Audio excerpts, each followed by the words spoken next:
we are here giving our home buyers a tip when looking at houses in the spring and summer of this year as you're thinking about buying a home.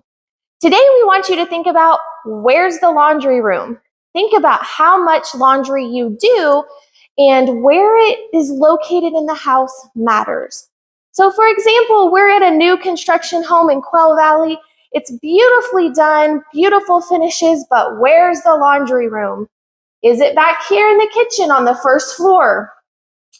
It is not, but it is a beautiful pantry. Is it upstairs?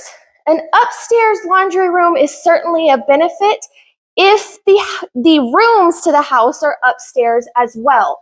So in this two-story new construction, the rooms are all upstairs.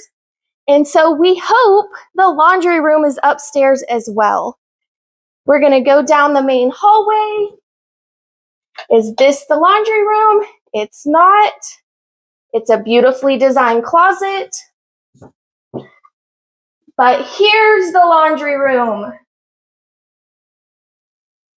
This is in a very convenient location next to all the bedrooms. So moms and dads, you're not carrying the laundry up and down the stairs. Dirty laundry goes straight to the laundry room and back to the bedrooms. We hope you enjoy this tip. Have a great day from the Ayala Prime Properties team.